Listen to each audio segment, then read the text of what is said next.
मोदी जी को भी लगता होगा कुछ भी कर लो, चर्चा तो राहुल गांधी की ही हो रही है। 98 मिनट लंबी स्पीच दे डाली लाल किले की प्राचीर से, लोग चर्चा राहुल गांधी की कर रहे थे। खैर, क्योंकि वो जो इश्यूज उन्होंने वहां पर बोले, क्योंकि उन्होंने जो जबानी जमा खर्च किया उस पर चर्चा नहीं हुई थी, उसकी विवेचना नहीं हुई थी, तो सोचा आज वो कर ली जाए। 98 मिनट इस देश के प्रधानमंत्री ने लाल किले की प्राचीर से भाषण दिया। अभी तक के अपने सबसे लंबे भाषण को उन्होंने कल दे डाला।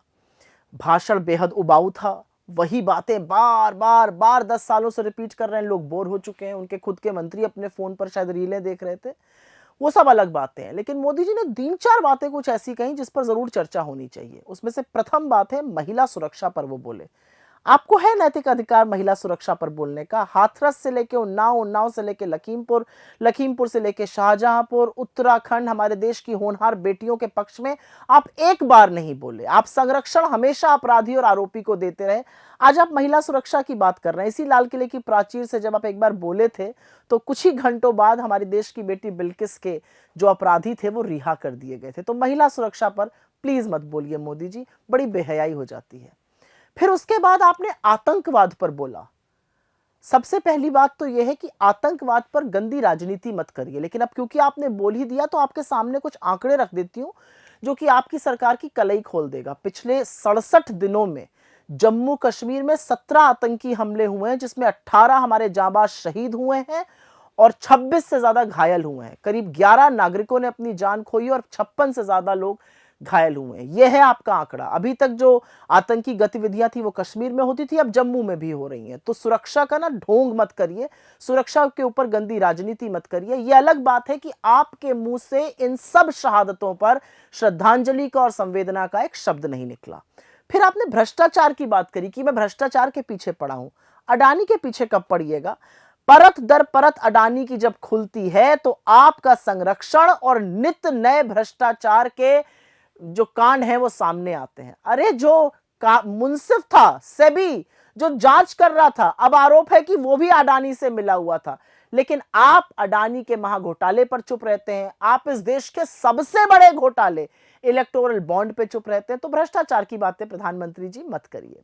फिर आपने परिवारवाद की बात करी। ये अलग बात है कि बीजेपी में परिवारवाद के लोग भरे पड़े हैं। ये अलग बात है कि बीजेपी जब किसी के साथ सरकार बनानी होती है तो सब परिवारों से मिलने को तैयार है। ये अलग बात है कि जब आप हमारे यहां से भी लोगों को ले गए तो उनको ले गए जिनको आप परिवारवादी कहते थे। तो ये वाला झुंझुना भी ना पाखंड जैसा लगता है। उसके बाद बात आपने की और आपने कहा कि हम ग्लोबल मीडिया बनाना चाहिए। आपने तो मीडिया को पिंजरे में कैद कर दिया था सदन में, संसद में।